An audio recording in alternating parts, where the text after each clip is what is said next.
Hello बच्चों। तो GOC के फोर्थ लेक्चर में मैंने आपको कवर किया था application of inductive effect, right. कि इंडक्टिव इफेक्ट का कहाँ कहाँ पे अप्लाई हम करते हैं। जैसा कि मैंने आपको बताया था कि अगर आपको carbocation, carbon anion and free radical उसका स्टेबिलिटी देखना है, उसके लिए आप इंडक्टिव इफेक्ट यूज कर सकते हो, है ना। सेकंड मैंने आपको बताया था कि अगर आप एसिडिक स्ट्रेंथ का ऑर्डर कंपेयर करना हो, बेसिक स्ट्रेंथ का ऑर्डर कंपेयर करना हो, उसके लिए आप इंडक्टिव इफेक्ट अप्लाई कर सकते हो, राइट। तो देखिए, आज के जीओसी के फिफ्थ लेक्चर में बात करने वाले हैं रेजोनेंस इफेक्ट, जिसको आप मिजोमेरिक इफेक्ट के नाम से भी जानते हो, राइट। लेकिन रेजोनेंस इफेक्ट बात करने से पहले सबसे पहले आपको ये समझना जरूरी है कि रेजोनेंस का मतलब क्या होता है। What do you mean by resonance, right. आपने केमिकल बॉन्डिंग में भी नाम सुना होगा रेजोनेंस का, राइट। लेकिन यहाँ पे हम उसका एक्चुअल मीनिंग समझेंगे कि रेजोनेंस का मतलब क्या होता है, रेजोनेटिंग स्ट्रक्चर का मतलब क्या होता है, कैनोनिकल स्ट्रक्चर का मतलब क्या होता है, राइट। चलिए वीडियो के साथ बने रहिएगा। देखिए सबसे पहले बात करते हैं रेजोनेंस, ठीक है। सबसे पहले रेजोनेंस को समझेंगे, राइट। उसके बाद हम लोग बात करेंगे मिजोमेरिक इफेक्ट या फिर रेजोनेंस इफेक्ट को, ठीक है। रेजोनेंस,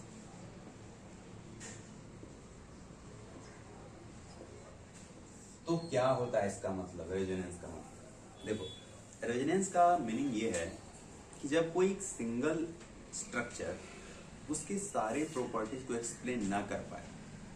क्या, जैसे मान लो, छोटा सा एग्जांपल ले रहा हूं, ये क्या है बताओ, ऐसे ऐसे ऐसे, ये क्या है, बेंजीन है। अगर मैं इसको कुछ इस तरीके से दिखा दूं तो, अगर मैं डबल बॉन्ड के पोजीशन को चेंज कर रहा हूं कुछ इस तरीके से, ये भी क्या है, बेंजीन। क्लियर है। और अगर मैं ये ना लिख करके, अगर मैं डायरेक्ट कुछ इस तरीके से लिखूं, कुछ इस तरीके से डॉट डॉट डॉट, है ना, ये भी क्या है, बेंजीन है, राइट। तो ये जो आपका ए नंबर वन, इसको मैं नंबर वन लिख रहा हूं, इसको मैं नंबर टू लिख रहा हूं, ठीक है। ये number one and number two, इसको बोलते हैं रेजोनेटिंग स्ट्रक्चर, या फिर आप इसको बोलते हो कैनोनिकल स्ट्रक्चर। हम इस पे बात करेंगे यहाँ पे, ठीक है। तो अगर कोई एक स्ट्रक्चर उसके सारे प्रॉपर्टी को एक्सप्लेन ना कर पाए, उसके लिए हम क्या करते हैं कि एक से ज्यादा स्ट्रक्चर को ड्रॉ करते हैं, ठीक है, ताकि उसके सारे प्रॉपर्टी एक्सप्लेन हो सके। और उस स्ट्रक्चर, जो ढेर सारा स्ट्रक्चर ड्रॉ करते हैं, उसको हम लोग बोलते हैं रेजोनेटिंग स्ट्रक्चर, या फिर आप बोल सकते हो कैनोनिकल स्ट्रक्चर, ठीक है। तो ये जो दोनों आपका स्ट्रक्चर है ना, इसको आप क्या बोलते हो, रेजोनेटिंग स्ट्रक्चर। क्या बोलते हो, रेजोनेटिंग स्ट्रक्चर, रेजोनेटिंग स्ट्रक्चर। और इसके बाद जो फाइनल जो रिजल्ट मिलता है, जो फाइनल जो एक्चुअल स्ट्रक्चर मिलता है, उसको हम लोग बोलते हैं रेजोनेंस हाइब्रिड स्ट्रक्चर। क्या बोलते हैं, रेजोनेंस हाइब्रिड स्ट्रक्चर। तो आपका जो ये वाला स्ट्रक्चर है, इसको बोलते हैं क्या, resonance hybrid, resonance hybrid structure. अब हाइब्रिड का मतलब क्या, ये जो रेजोनेटिंग स्ट्रक्चर आपने बनाया, उससे मिला करके एक बढ़िया सा एक्चुअल स्ट्रक्चर बनाइए, जिसका नाम क्या होगा, रेजोनेंस हाइब्रिड स्ट्रक्चर, और जो कि सबसे ज्यादा स्टेबल होगा।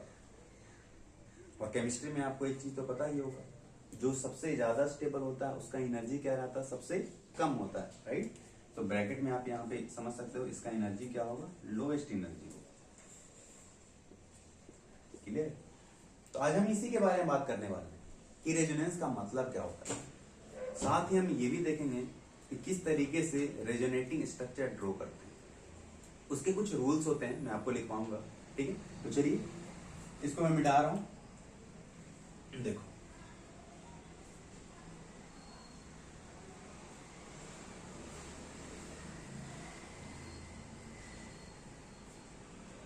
तो सबसे पहले रेजोनेंस के बारे में कुछ इसका डेफिनेशन लिखते हैं कि क्या होता है रेजोनेंस का मीनिंग, ठीक है। देखो,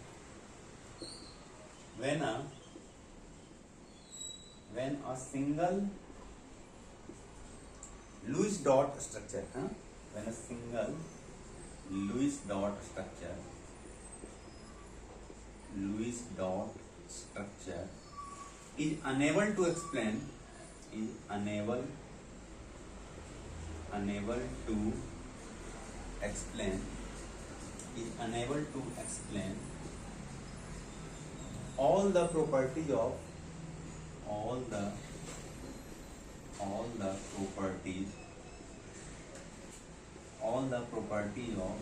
that compound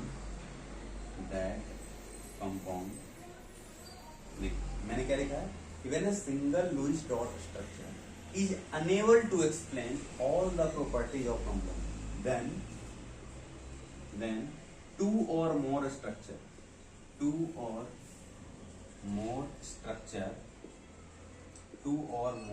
structure ब्रैकेट में लिख लीजिएगा कैनोनिकल स्ट्रक्चर इसके और भी नाम है, मैं लिखवाऊंगा बाद में, ठीक है। कैनोनिकल स्ट्रक्चर बोलते हैं, रेजोनेटिंग स्ट्रक्चर बोलते हैं, कंट्रीब्यूटिंग स्ट्रक्चर बोलते हैं, ठीक है। देखिए, so when a single loose dot structure is unable to explain all the properties of that compound, then two or more structure can be drawn. Two or more structure can be drawn, which is called हालांकि आपने यहाँ पे लिख लिया है, ठीक है, which is called resonating structure,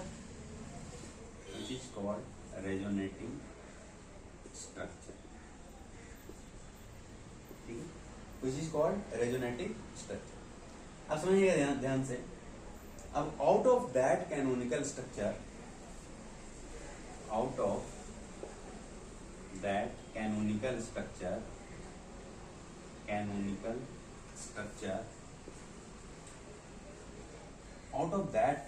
structure there is one structure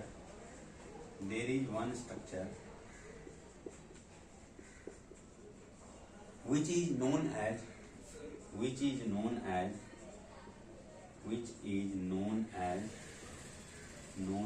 actual structure, ठीक है, which is known as actual structure bracket में लिखिएगा रेजोनेंस हाइब्रिड, ठीक है, रेजोनेंस हाइब्रिड, ठीक है। Actual structure is known, sorry क्या लिखा है, out of that canonical structure there is one structure which is known as actual structure, ठीक है। उसी को हम क्या बोलते हैं, रेजोनेंस हाइब्रिड स्ट्रक्चर, ठीक है, which has less energy, means more stable,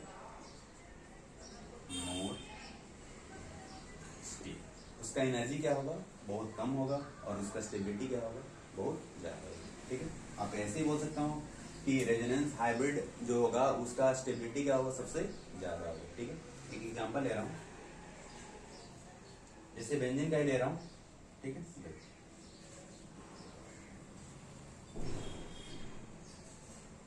ये है ना बेंजीन,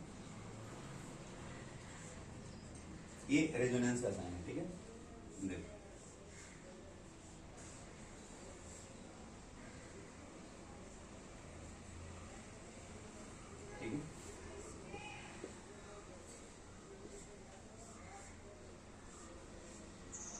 इसका एक्चुअल स्ट्रक्चर लिख लो,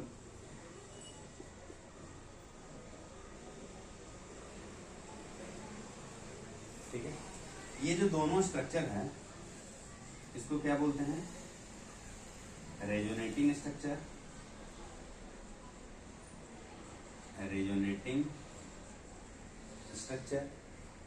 और क्या नाम है इसके, कंट्रीब्यूटिंग स्ट्रक्चर,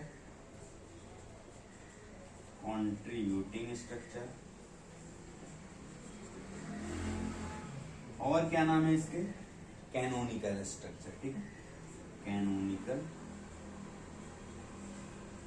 स्ट्रक्चर, ठीक है। ये हमारा क्या है, ये रेजोनेंस हाइब्रिड स्ट्रक्चर, ठीक है। ये क्या है, रेजोनेंस हाइब्रिड स्ट्रक्चर, ठीक है। क्लियर है ना, चलो इसको नोट डाउन कर लो जल्दी से।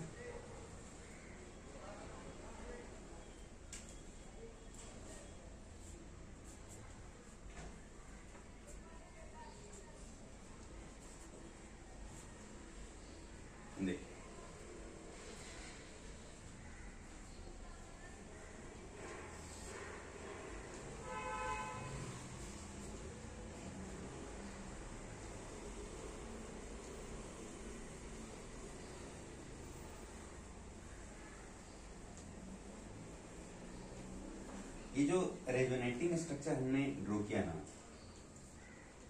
इसको हम बोलते हैं हाइपोथेटिकल।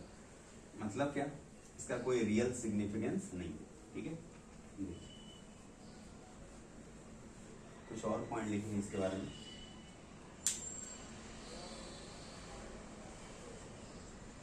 कि the resonating structure are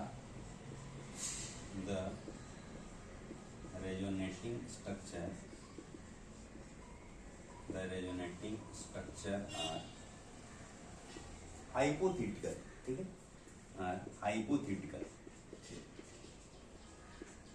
hypothetical structure. Hypothetical का मतलब means have no real significance.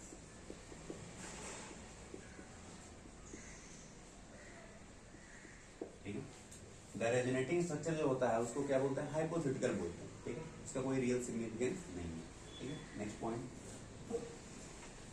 जो हमारा रेजोनेंस हाइब्रिड स्ट्रक्चर था उसका स्टेबिलिटी क्या होता है, ज्यादा होता है। और ज्यादा का मतलब जितने भी हमने कैनोनिकल फॉर्म बनाया था उससे भी सबसे ज्यादा होता है, ठीक है। एक और पॉइंट लिखेंगे कि the resonance hybrid structure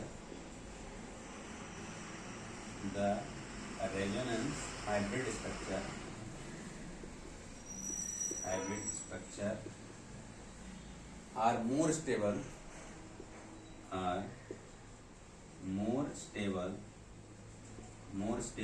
than any of the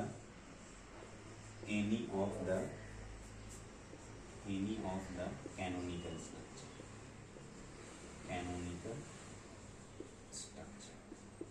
ठीक है। जितने भी कैनोनिकल स्ट्रक्चर आपने ड्रॉ किए उन सबसे ज्यादा स्टेबल कौन सा होगा, रेजोनेंस हाइब्रिड, ठीक है।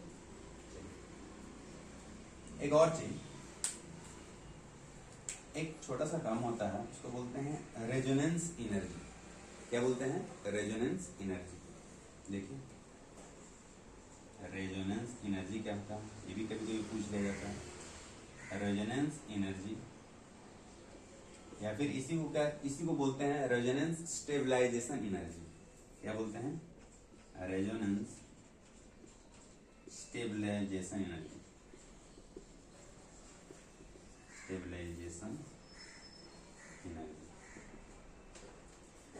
अब रही बात की रेजोनेंस एनर्जी का मतलब क्या होता है, हाँ?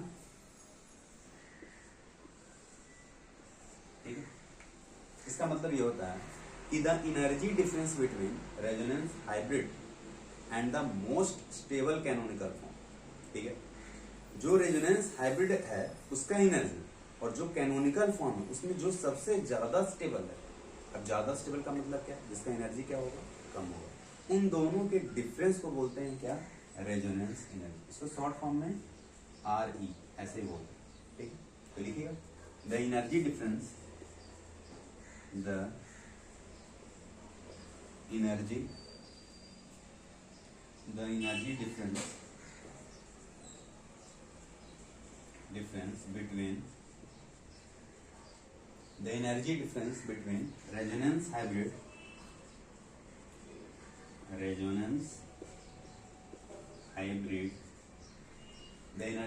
between resonance hybrid and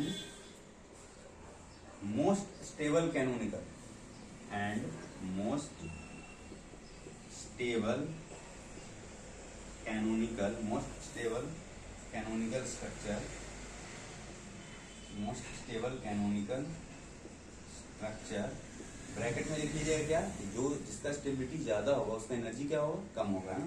तो लेस स्टेबल लिखो ना, लेस एनर्जी, ठीक है। क्लियर है ना।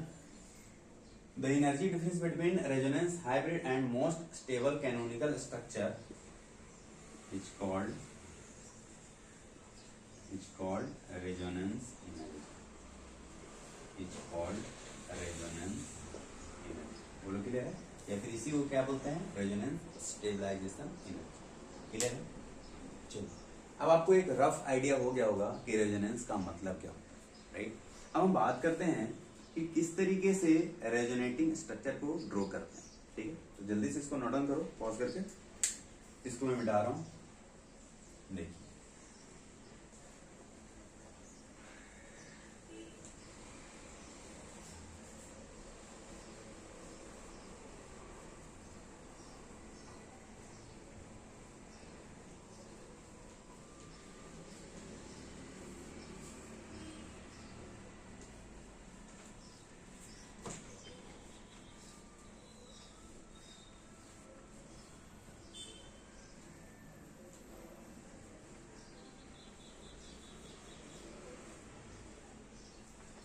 देखिए, तो रेजोनेंस के लिए कुछ कंडीशन भी तो होता है ना, कि कब रेजोनेंस होगा, कब रेजोनेंस नहीं होगा। तो सबसे पहले हम लोग बात करेंगे कि ऐसे कौन से कंडीशन में रेजोनेंस अप्लाई करते हैं, राइट, कि कहाँ पे रेजोनेंस होगा, कहाँ पे रेजोनेंस नहीं होगा। और जब रेजोनेंस आपको आइडिया हो जाएगा उसके बारे में कि यहाँ पे रेजोनेंस होगा, उसके बाद हम लोग बात करेंगे रेजोनेटिंग स्ट्रक्चर ड्रॉ करने के लिए। क्लियर है? चलिए देखिए, नोट करके इस पॉइंट को लिखेंगे, ठीक है। फॉर रेजोनेंस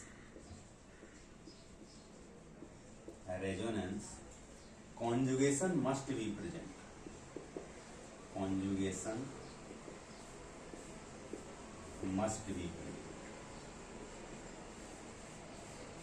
अब आप बोलोगे सर कॉन्जुगेशन का मतलब क्या है, तो देखिए, एक कॉन्जुगेशन आपने सुना होगा, इसमें केमिकल वर्डिंग में आपने सुना होगा थोड़ा सा, like double single double single double, उसको बोलते हैं ना कॉन्जुगेशन। लेकिन क्या सिर्फ उसी को बोलते हैं कॉन्जुगेशन? क्या सिर्फ वैसा रहेगा तब हम बोलेंगे कि इसमें रेजोनेंस होगा? Answer is no. इसके अलावा और भी चीजें होती हैं, ठीक है, देखिएगा ध्यान से। For resonance conjugation must be present, conjugation बहुत जरूरी है, ठीक है। देखिए types of conjugation, types of conjugation.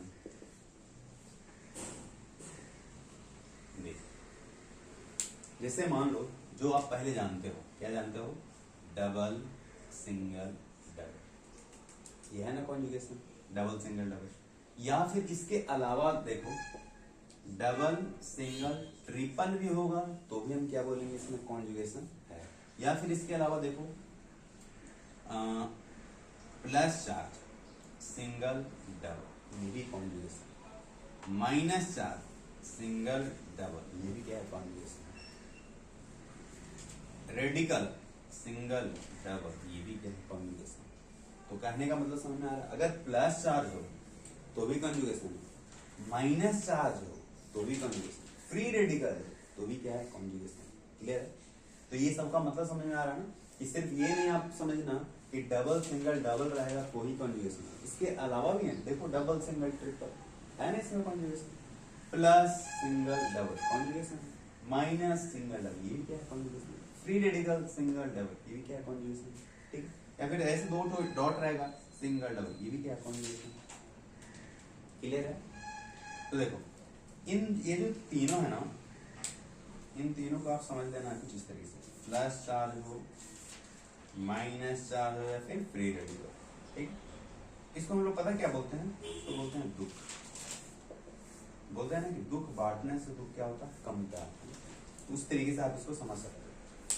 एक और चीज, रेजोनेंस होने के लिए ये चीज तो होना बहुत जरूरी है, लेकिन जितने भी एटम प्रेजेंट है ना, जितने भी पार्टिसिपेटिंग एटम प्रेजेंट है, वो सारे क्या होने चाहिए, सेम प्लेन में होने चाहिए। ये भी ध्यान दीजिएगा, ठीक है। तो चलो मैं यहीं पे लिखवा देता हूँ, for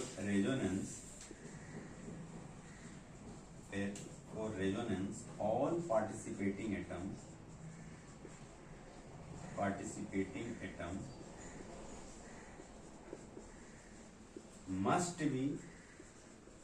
must be in the same plane। सबके सब क्या होना चाहिए, सेम ही प्लेन में होना चाहिए, तभी हम क्या बोलेंगे, उसमें रेजोनेंस होगा, नहीं तो नहीं होगा। क्लियर है? चलो जल्दी से इसको नोट डाउन करो।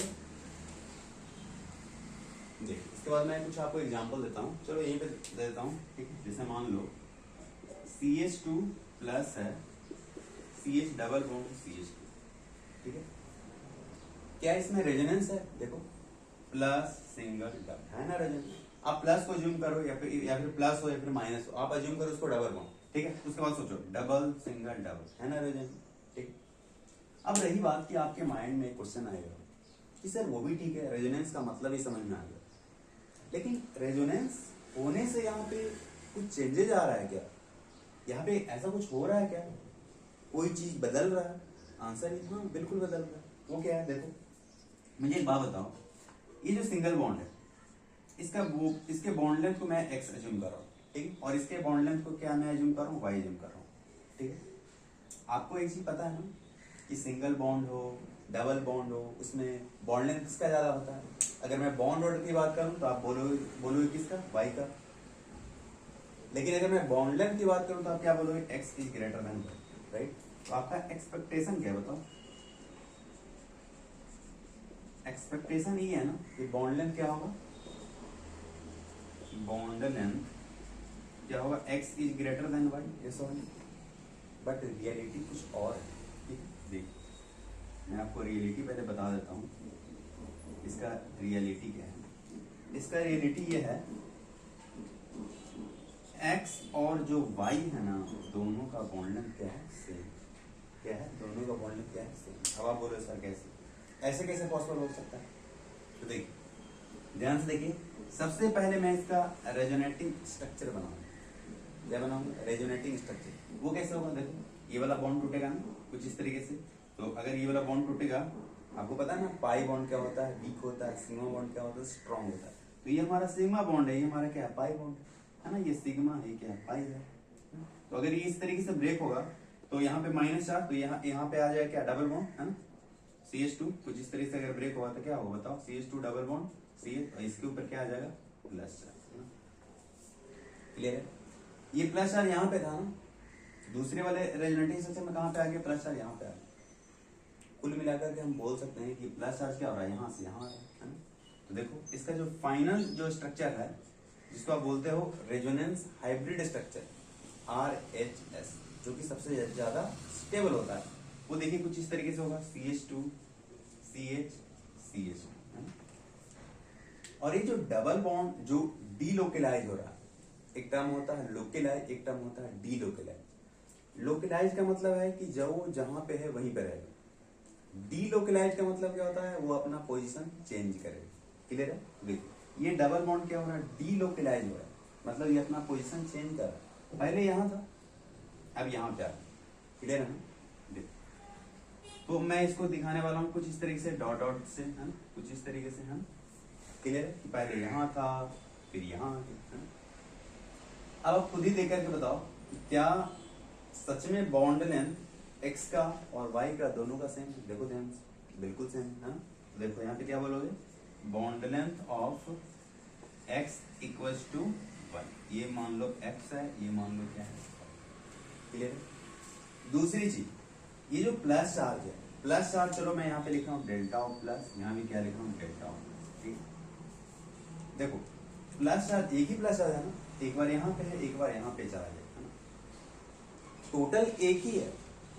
मैंने यहाँ पे क्या लिखा है, एक यहाँ भी लिख दिया, यहाँ भी लिख दिया। तो अगर टोटल एक है और वहां पे मैंने दो पार्ट में उसको डिवाइड कर दिया, तो यहाँ पे नेट चार्ज कितना होगा, +1/2, और यहाँ पे भी कितना होगा, +1/2। तो आप ये भी लिख सकते हैं, +1/2 यहाँ लिख दो, और यहाँ भी क्या लिख दो, +1/2। बोलो क्लियर है? तो रेजोनेंस होने से स्ट्रक्चर में क्या इफेक्ट पड़ रहा है, आई मीन बॉन्ड लेंथ पे क्या फर्क पड़ रहा है, बॉन्ड ऑर्डर कैसे चेंज हो रहा है, ये बात समझ में आ रहा है? चलो इसको नोट डाउन करो, इसके बाद कुछ और भी एग्जांपल दिखा रहा हूं आपको। देख हो गया, देखो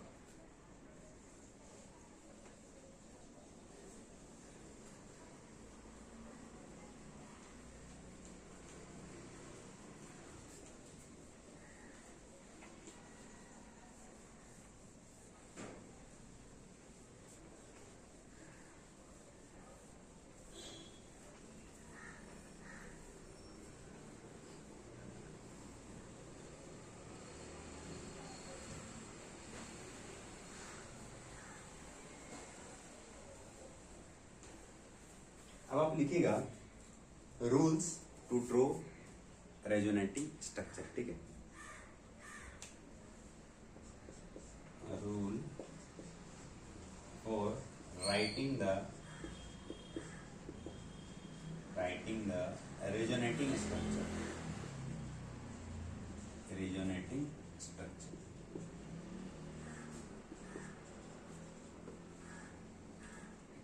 देख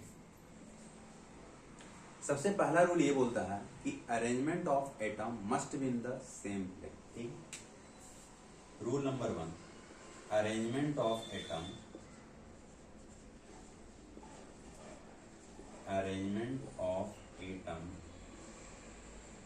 must be in the same plane,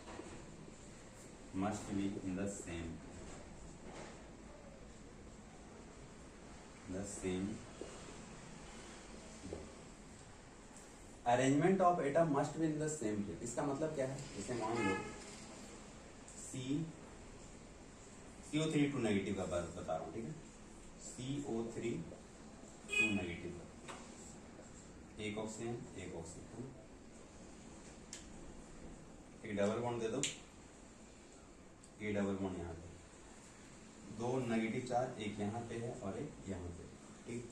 arrangement of atom must be in the same plane. ये जो एटम है ऑक्सीजन ऑक्सीजन ऑक्सीजन, ये बिल्कुल सेम प्लेन पे होगा और बिल्कुल इसका पोजीशन क्या रहेगा, फिक्स रहेगा।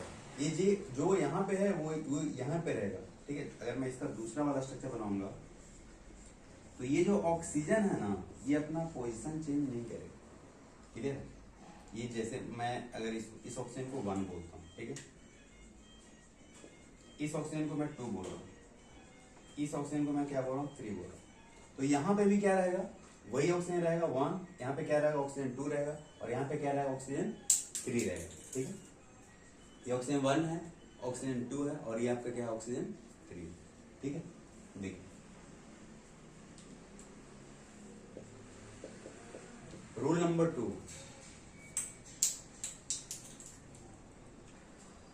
देखिए arrangement of atom must be in the same plane. ये सारे क्या है, सेम प्लेन है, ठीक है। दूसरा अगर हम बात करें और एक और चीज में, एक और चीज ऐड कर सकते हो, ठीक है, कि arrangement of atom must be in the same plane and identical. Identical का मतलब क्या, बिल्कुल एक जैसा दिखना चाहिए। ये जो यहाँ पे है वो यहीं पे रहेगा, ठीक है। दूसरा सेकंड पॉइंट ये लिखेंगे कि energy of all the canonical structure, क्या, जैसे ये कैनोनिकल स्ट्रक्चर है, energy of all the canonical structure must be nearly same.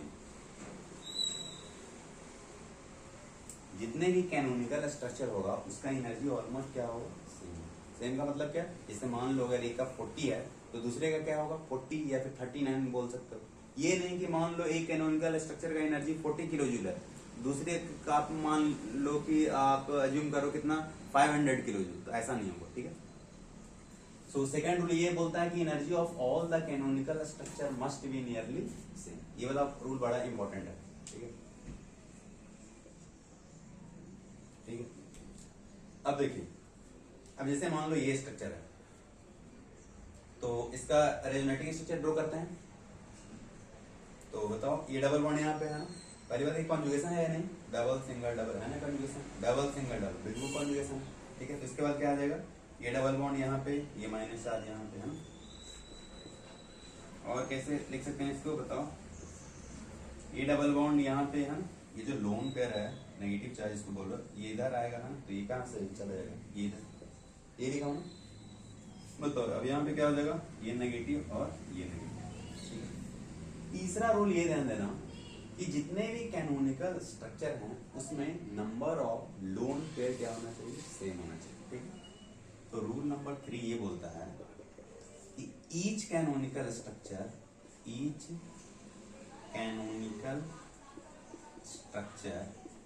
क्या, each canonical structure must have same number of unpaired electron, unpaired electron लिखना चाहिए, ठीक, same number of unpaired electron. जितना इसमें अनपेड इलेक्ट्रॉन है उतना ही case में होगा, इसमें होगा उतना ही क्या होगा, इसमें होगा। ठीक है, अब इसका रेजोनेंस हाइब्रिड बनाते हैं। देखो सी ओ ओ और ये आपको हो गया O, ठीक है। ये जो डबल बॉन्ड क्या हो रहा है, डी लोकेलाइज हो रहा है, पहले यहाँ था उसके बाद यहाँ आ गया, उसके बाद क्या हो गया, यहाँ आ गया। ठीक है, तो इसको डॉट डॉट से रिप्रेजेंट कर दो। ठीक है, देखिए अब माइनस चार्ज के बारे में बात करते हैं। माइनस चार्ज टोटल कितना है, एक और एक दो, दो ही है ना।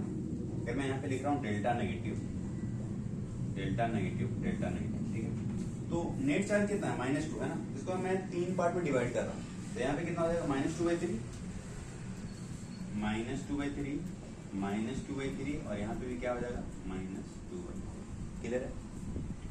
तो किस तरीके से रेजोनेटिंग स्ट्रक्चर ड्रॉ करते हैं ये समझ में आ गया ना। मैंने क्या लिखा है, एक बार फिर से देख लो कि arrangement of atom must be in the same plane and identical. ठीक है, बिल्कुल एक जैसे दिखना चाहिए, सेम प्लेन में होना चाहिए। और रेजोनेंस के लिए तो कंडीशन ही है ना कि all participating atom must be in the same plane. Clear है। मैं इस ऑक्सीजन को छेड़छाड़ नहीं कर रहा हूँ, ऐसा नहीं कर रहा हूँ कि ये जो ऑक्सीजन यहाँ पे है उस सेकेंड टाइम में क्या आ गया यहाँ पे आ गया, ऐसा नहीं है, बिल्कुल सेम है। ये ऑक्सीजन यहाँ पे, वही ऑक्सीजन यहाँ पे, वही ऑक्सीजन यहाँ पे। चेंज क्या कर रहा हूँ, ये जो डबल बॉन्ड जो हो रहा है वो क्या हो रहा है, बस डीलोकेलाइज हो रहा है, अपना पोजीशन चेंज कर रहा है। क्लियर है।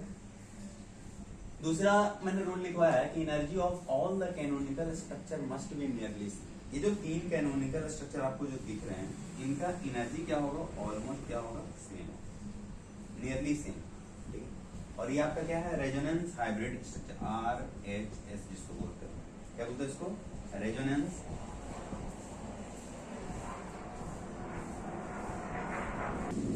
Resonance hybrid structure. क्लियर है, इसको नोट डाउन करो। इसके बाद हम लोग बात करते हैं, देखो इसके बाद बात करेंगे पता है किसके बारे में, कॉन्जुगेशन के बारे में। ये जो कॉन्जुगेशन था ना, इस कॉन्जुगेशन को बोलते हैं नॉर्मल कॉन्जुगेशन। इसके अलावा और भी कॉन्जुगेशन होता है, लाइक एक्सटेंडेड कॉन्जुगेशन। इसके अलावा एक और कॉन्जुगेशन होता है जिसको हम लोग बोलते हैं क्रॉस कॉन्जुगेशन। क्या बोलते हैं, क्रॉस कॉन्जुगेशन। ठीक है, तो पहले जल्दी से इसको नोट डाउन करो। देखिए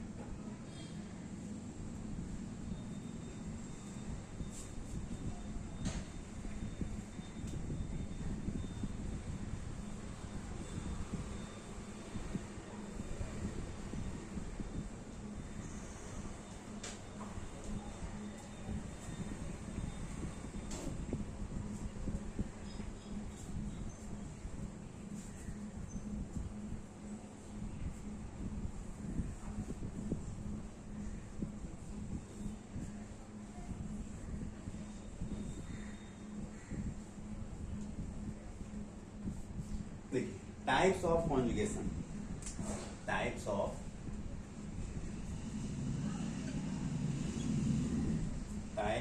कॉन्जुगेशन।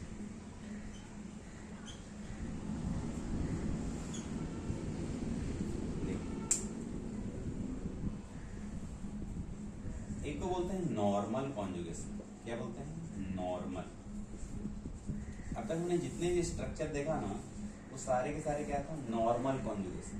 कहने का मतलब ये हो गया, जैसे मान लो CH2 double bond CH single bond CH double bond क्या है, CH2। ये क्या है, normal conjugation, double single double, normal conjugation. ठीक है, और ले लो CH2 plus CH double bond CH2, ये सब नॉर्मल कॉन्जुगेशन। अब रही बात की जो एक्सटेंडेड कॉन्जुगेशन जो भी मैंने बोला उसका मतलब क्या है, देखो ध्यान से। एक्सटेंडेड कॉन्जुगेशन नाम से पता चल रहा होगा आपको, है ना, एक्सटेंडेड।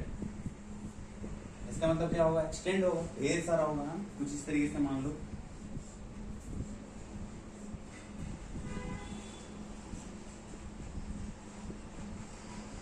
ठीक है, इसको मैंने क्या बोला था जूम करने के लिए, double double single double single double single double single. ये क्या है, एक्सटेंडेड कॉन्जुगेशन। और ले लो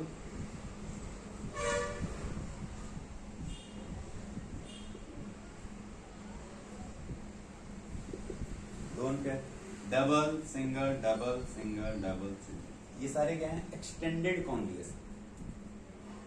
एक और है जिसको बोलते हैं क्रॉस कॉन्जुगेशन। क्या बोलते हैं? Cross conjugation. Cross conjugation. अब बोलो सर क्रॉस कॉन्जुगेशन क्या है?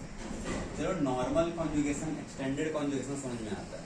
नॉर्मल का मतलब क्या? बहुत कम कॉन्जुगेशन होगा, double single double, double single double, that's it. Extended में क्या होगा? ढेर सारा में कॉन्जुगेशन होगा, like double single double single double single double single, like.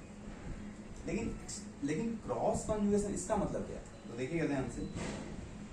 जैसे मान लो, छोटा सा एग्जांपल ले रहा हूँ, CH2 minus C double bond O CH3, ठीक है? कुछ इस तरीके से इसको बोलते हैं क्रॉस कॉन्जुगेशन। अब आप पूछोगे सर क्रॉस कॉन्जुगेशन वो कैसे? देखो ध्यान से, यहाँ पे ऑक्सीजन के पास क्या है? आई मीन ऑक्सीजन क्या है? मोर इलेक्ट्रोनेगेटिव है। यहाँ पे क्या होने वाला है? ये चार्ज इसको खींचेगा, इसके ऊपर डेल्टा नेगेटिव होगा, इसके ऊपर क्या होगा? डेल्टा पॉजिटिव होगा। तो अगर इसके पास डेल्टा पॉजिटिव होगा, प्लस चार्ज होगा, मतलब इसको इलेक्ट्रॉन की कमी है। अब अगर इसके पास इलेक्ट्रॉन की कमी है तो इसको इलेक्ट्रॉन कौन कौन दे सकता है? ये भी दे सकता है, ये भी इसको बॉन्ड, इसके साथ बॉन्ड बना सकता है। क्या सिर्फ यही बॉन्ड बना सकता है? क्या और कोई दूसरा नहीं है? यहाँ पे कोई और भी है जो इसके साथ बॉन्ड बनाना चाहता है। पता है वो कौन है? वो ऑक्सीजन है। देखो ध्यान से, ऑक्सीजन के पास लोन पेयर ऑफ इलेक्ट्रॉन है। तो ये बोल रहा है कि हम तुमको इलेक्ट्रॉन देंगे, ये बोल रहा है कि हम तुमको इलेक्ट्रॉन देंगे। बात समझ में आ रहा है? इसी को क्या बोलते हैं? Cross conjugation. क्या बोलते हैं इसको? Cross conjugation. मुझे एक बात बताओ, अगर मैं इसको मैं बॉक्स में बंद कर रहा हूँ, ठीक है? मुझे एक बात बताओ, अगर ये इधर आना चाहेगा, इसके कारण इसका रेजोनेंस क्या हो रहा है? डिक्रीज हो रहा है। और अगर ये लोन पेयर अपना इलेक्ट्रॉन इधर डोनेट करना चाहेगा तो इसके कारण इसका रेजोनेंस क्या हो रहा है? डिक्रीज हो रहा है। लेकिन इन दोनों को अगर मैं एक साथ देखूं तो इसका रेजोनेंस जो हो रहा है, इसका रेजोनेंस क्या हो रहा है? इंक्रीज हो रहा है। ध्यान से देखिएगा, इसका रेजोनेंस क्या हो रहा है? इंक्रीज हो रहा है। बात समझ में आ रहा है? तो यहाँ पे एक पॉइंट लिखना कि रेजोनेंस डिक्रीज है। यहाँ पे क्या लिखना? रेजोनेंस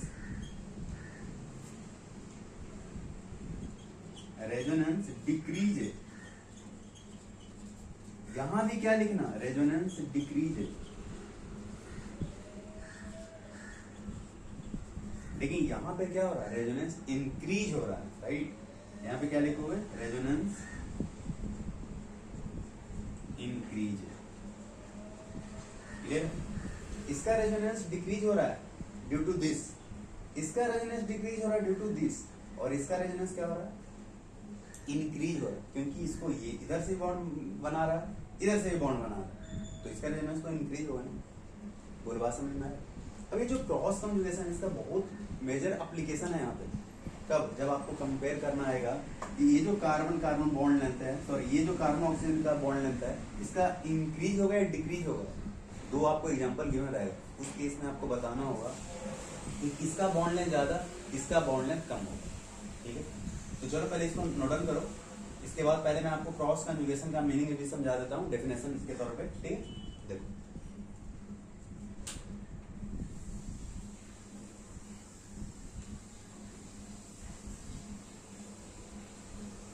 एक और चीज में ध्यान देना, इसमें डबल सिंगल डबल ये कॉन्जुगेशन है, डबल सिंगल डबल ये कॉन्जुगेशन है, लेकिन ये दोनों आपस में कॉन्जुगेशन में नहीं। देखो डबल सिंगल सिंगल, राइट?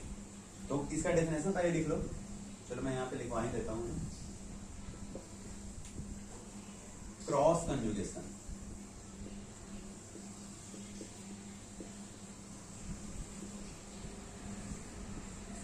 ठीक है?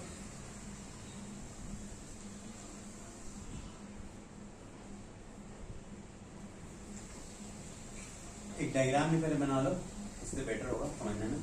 ये ए मैं लिख रहा हूँ, ये मैं सी लिख रहा हूँ, और ये मैं क्या लिख रहा हूँ? बी लिख रहा हूँ। तो लिखे ध्यान से कि if A and B are in conjugation, if A and B are in conjugation, conjugation. If A and B are in conjugation, if A and B are in conjugation, and if B and C are in conjugation, B and C भी क्या है conjugation में, but A and C are not in conjugation, ये दोनों conjugation में नहीं होना चाहिए, then it is called